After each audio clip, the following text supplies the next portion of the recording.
How would you kind of describe how spring's going right now? Well, let's start on the defensive end position-wise. We're kind of back in the cycle we were about 4 years ago. We got a young group, you know what I mean? So what you've got to do as a coach is when you go into spring, know what you've got and know what fundamentals you've really got to hammer on. The last couple of years we've had an older veteran group, and so there's little intricate things that you can do, whether you're talking individual or team reps or live reps, because they can correlate what you're talking about.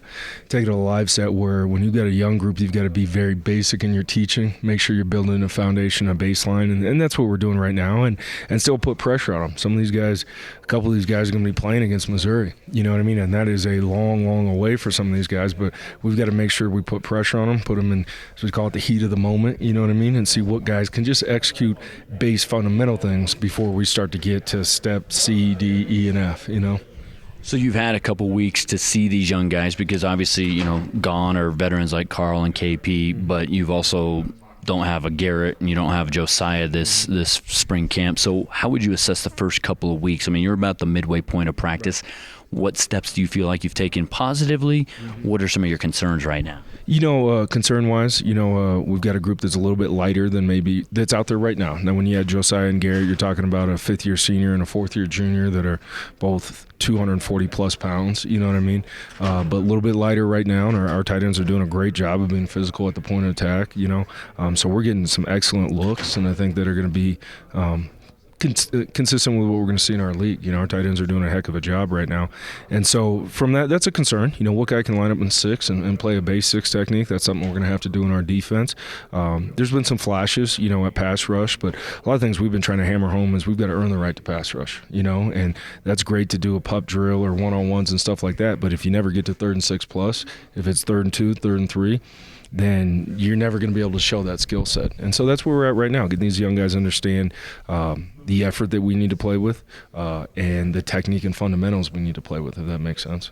You've got a couple guys that saw a little bit of playing time, primarily special teams wise and things like that, and you got to have those guys, but is anyone starting to emerge in terms of potentially, down the road, whether it's through the rest of this spring or getting into fall camp, that can maybe push a Garrett and Josiah in the fall? They're all, I would say, between Teagan Leofau, between Jack Boyer, between Devo, between Solomon, definitely, I would say, and Levi, they've all flashed. You know what I mean? So you've seen some flashes of some promise.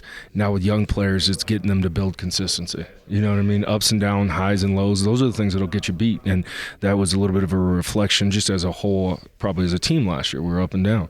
And so what we've been really preaching and pounding home is we need to be consistent, And so that's the thing. I'm trying not to let those guys get caught up in the flashes, the oohs and the ahs, and really trying to pound home the consistency that we're going to need to play with to be successful next year.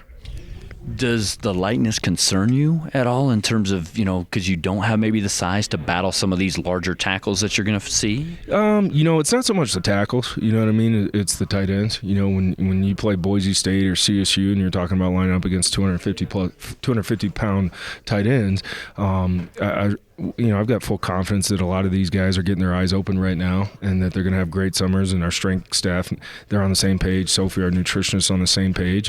And trust me, I'd much rather take some of those bumps and bruises. And we got a couple guys, Solomon's over 240 pounds.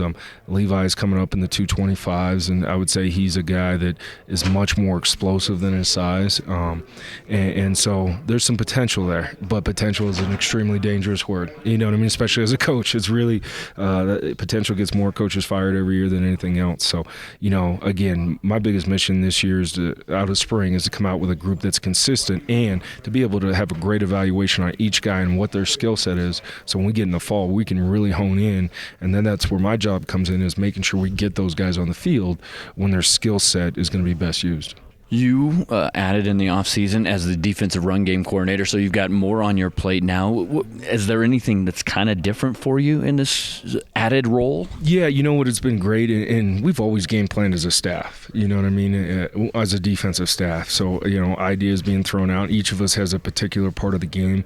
What it really adds is making sure that not just the front four, but my understanding of the front seven, and really how we're fitting things. And really, when you say front seven, really front nine with our safeties in and the fits, and just understanding how that ties in with what Coach Richardson, what Coach Dickert are doing in the back end, with Coach Neiman with the backers, and then with us up front, making sure that's all tying in together. And by no means is that a one-man show, you know what I mean? And that's still a group effort, but making sure that now understanding the specific answers, not to just a D-line issue, but to a defensive issue, if that makes sense. And it's been a fantastic spring for me to continue to learn and grow, you know what I mean? And, Adam Pillipel has been helping out. He's a QC with us, and he's been fantastic to sit and watch film. I mean, you're talking about one of the smartest players that our staff's ever been around.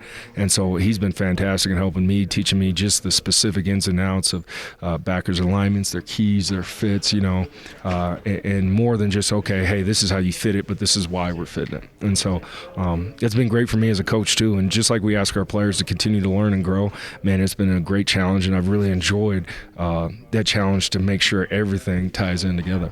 You mentioned it a little bit, and I wanted to ask you, how different is it? I mean, you kind of referenced it earlier, but I mean, you went from a big veteran line, and this even includes Coach Caligas and his group with D tackles, to all of a sudden, I know he seems like he's got a few more guys back in his rotation than other guys, and I don't know where you guys have Victor playing right now, maybe inside. So if he's inside, but I know he can also play outside a little bit at times.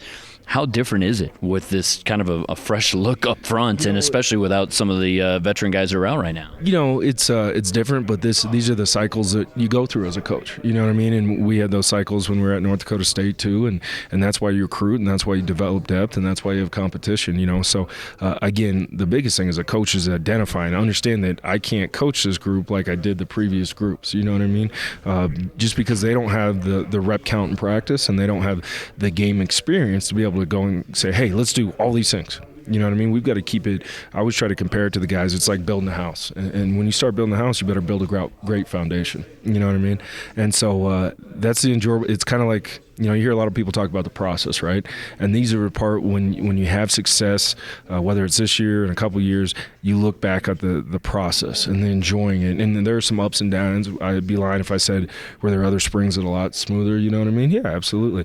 But these are also the fun times, because these challenge you as a coach to be able to reach down, find what buttons you need to push with guys, and really identify what they do well and how to help those guys improve. You mentioned the foundation. Do you feel like these guys understand the foundation that has been built by past guys, and so they know that expectations are high around here? They know that you guys want that competition to push each other.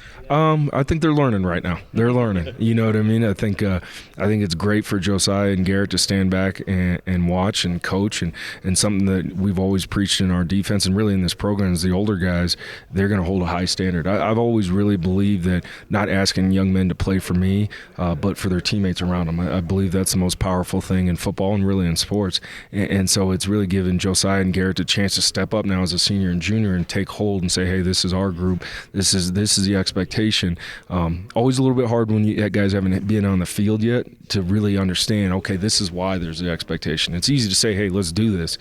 But until you line up, like we're going to line up against Missouri week 1, and you say, oh, and that's where getting Solomon that experience last year, and you can see a different look in his eye. I saw it in the winter, just the way he went about his business and how he handled things. And sometimes guys have to learn by mistakes, and there certainly is going to be that, you know what I mean, especially in game experience.